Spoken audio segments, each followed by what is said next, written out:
दोस्तों आज की मूवी एक्सप्लेन में हम देखेंगे मीट द स्पार्टन मूवी की एक्सप्लेन। दोस्तों ये मूवी काफ़ी ज़्यादा कॉमेडी से भरी है, तो वीडियो को आखिर तक ज़रूर देखिएगा।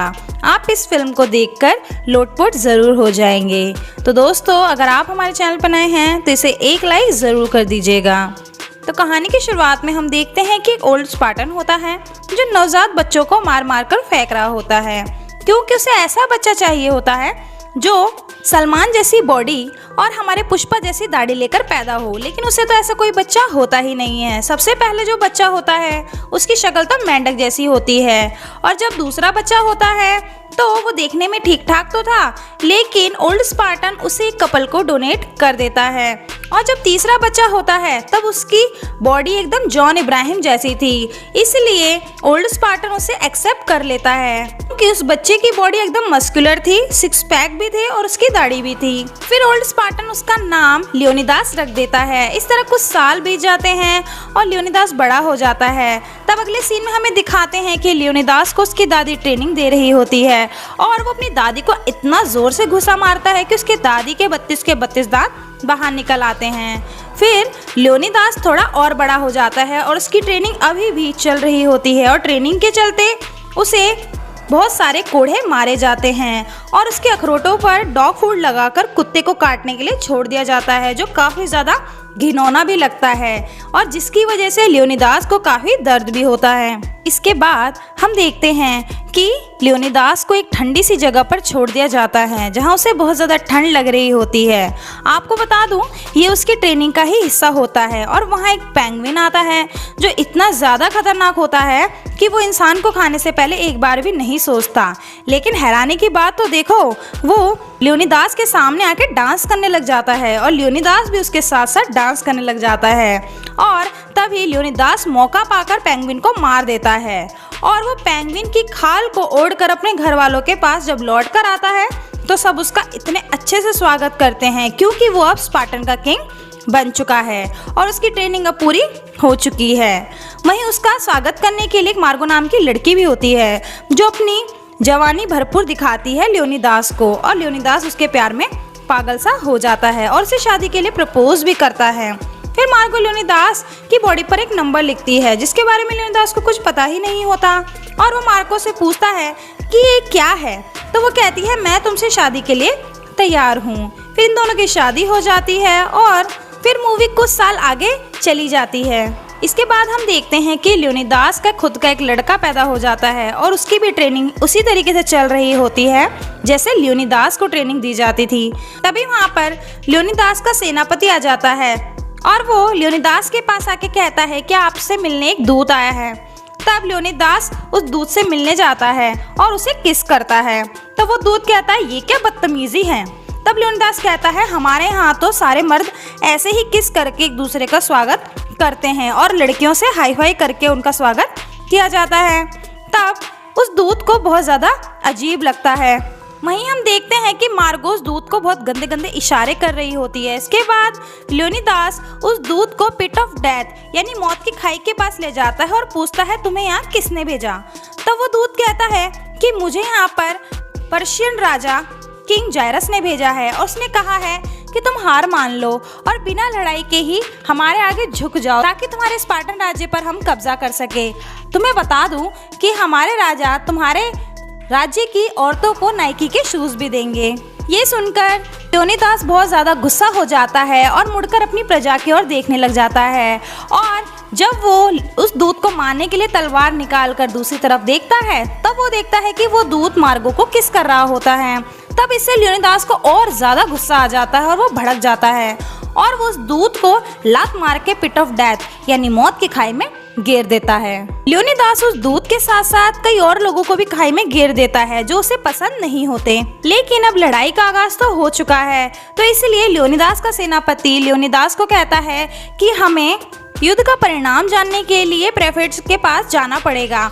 आपको बता दूं प्रेफेट लोग यहाँ पर बहुत बदसूरत लोग हैं, लेकिन उनकी भविष्यवाणी कभी गलत नहीं होती। तब वो प्रेफेट के पास जाते हैं और उनके लिए फेस वॉश और क्रीम्स वगैरह लेके जाते हैं, क्योंकि उन प्रेफेट्स को ये सब बहुत ज़्यादा पसंद होता है। तब लियोनिदास पूछता है कि हमारे इस युद्ध का क्या अंजाम होगा। तब उनमें से एक प्रेफेक्ट कहता है तू मरेगा कुत्ते की मौत, और यही बात लेओनिदास को बहुत ज़्यादा हर्ट कर जाती है और वो रात में यही सोच रहा होता है। तभी वहाँ पर कुछ लड़कियाँ आ जाती हैं जो उसे देखकर हंसने भी लग जाती है, क्योंकि लेओनिदास ने नीचे कुछ नहीं पहन रखा होता। उसके बाद ये बात वो अपनी बीवी मार्गो को बताता है और कहता है कि शायद ये रात मेरी आखिरी रात होगी। तब मार्गो कहती है कि मैं जानती हूँ ये रात तुम्हारी आखिरी रात है, तो तुम मेरे साथ जो करना चाहो वो कर लो। उसके बाद लेओनिदास मार्गो के साथ वो नहीं करता जो मार्गो चाहती है, बल्कि उसे उठाकर उससे पुशअप मारने लग जाता है। खैर, इसके बाद सीन शिफ्ट होता है और लेओनिदास अपने सेनापतियों को कहता है कि हमें 300 से ज़्यादा सेना चाहिए। तब सेनापति कहता है कि हमारे पास तो सिर्फ 10 ही सेना है। इसके बाद हम एक लड़के को देखते हैं जिसका नाम सोनियो होता है। तो लेओनिदास कहता है कि इसे भी युद्ध में ले चलो, लेकिन वो लड़का सेनापति का होता है, इसलिए सेनापति उसे मना कर देता है युद्ध पर जाने के लिए। लेकिन लेओनिदास जैसे तैसे करके अपने सेनापति को मना लेता है। उसके बाद हम देखते हैं कि मार्गो लेओनिदास के गले में एक मंगलसूत्र डाल देती है और कहती है कि युद्ध में जीत कर आना। तभी वहाँ पर एक पंडित आता है जिसका नाम टोरिडो होता है और वो बोलता है लेओनिदास कि तुम किंग जायरस से नहीं जीत सकते और इसलिए हार मान लो। तब लेओनिदास हार मानने के लिए मना कर देता है और इसके बाद हम देखते हैं कि वो जो पंडित होता है वो किंग जायरस को मैसेज करता है और इससे हमें ये पता चल जाता है कि वो पंडित और किंग जायरस मिले हुए हैं। उसके बाद लेओनिदास अपनी सेना को लेकर जायरस से लड़ने निकल जाता है, वो भी डांस करते करते, और किंग लेओनिदास को कोई फॉलो भी कर रहा होता है जिसका चेहरा हमें नहीं दिखाया जाता। फिर लेओनिदास अपनी सेना के साथ एक पहाड़ी पर थोड़ी देर रुकता है और वहाँ पर कोल्ड ड्रिंक और पेप्सी पीकर अपनी प्यास बुझाते हैं। तभी वहाँ एक लड़की आ जाती है जिसका नाम प्रिंस हल्टन होता है। ये वही लड़की होती है जो लेओनिदास का पीछा कर रही होती है, लेकिन इसका बॉडी स्ट्रक्चर कुछ सही नहीं लग रहा होता, इसलिए इसे स्पार्टन से निकाल दिया गया था, क्योंकि स्पार्टन में सिर्फ वही लोग रह सकते हैं जिनका बॉडी स्ट्रक्चर बहुत ज़्यादा अच्छा हो। तभी वो लड़की कहती है कि मैं लेओनिदास तुमसे बदला लेकर रहूंगी, और वो बदला लेने के चक्कर में लोहे की शील्ड को हवा में उड़ाती है और वो शील्ड आकर उसी के सर पे लगती है, जिसके बाद वो लड़की बेहोश हो जाती है। और तभी वहाँ पर पर्शियन सेना भी आ जाती है और पर्शियन सेनापति लेओनिदास को हार मानने के लिए कहता है, लेकिन लेओनिदास मना कर देता है।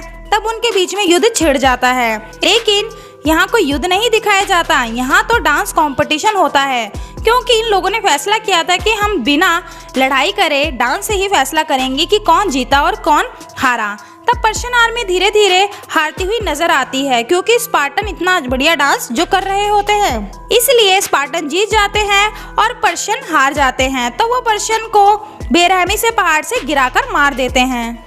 वहीं हम अगले सीन में देखते हैं कि मार्गो अपने महल में स्पा ले रही होती है। तभी वहाँ रॉयलिस्ट आता है और मार्गो को अपनी गंदी नज़रों से देखने लग जाता है और कहता है कि लेओनिदास को और सेना की ज़रूरत है। तब मार्गो कहती है कि मुझे तो लगा लेओनिदास मर गया, इसलिए मैंने टिंडर और शादी.com पर अपना नाम डाल दिया, जिससे मुझे काफ़ी ज़्यादा रिश्ते भी आ रहे हैं। फिर हम बाहर एक वर्कर को देखते हैं जो वैक्यूम क्लीनर से आंगन की सफाई कर रहा होता है और मार्गो से गंदे गंदे इशारे करने लग जाती है।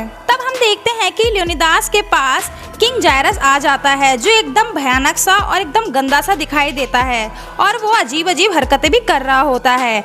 लेकिन जब वो अपने सिंहासन से उतरता है तो वो गिर जाता है और इस चक्कर में वो अपनी एक सेना को गोली मार देता है और इससे हमें ये पता चल जाता है कि किंग जायरस बहुत ज़्यादा खतरनाक है। तभी जायरस लेओनिदास को कहता है कि मैं तुम्हें दारू और लड़कियां दूंगा, हार मान जाओ। तब लेओनिदास हार नहीं मानता। उसके बाद किंग जायरस अपनी एक लड़की सेना को लेओनिदास के एक मोटे सैनिक के पास भेजता है, तो उस लड़की उस मोटे सैनिक के दोनों आंखें नोच लेती है। और अगले सीन में हम देखते हैं कि मार्गो कुछ पी रही होती है।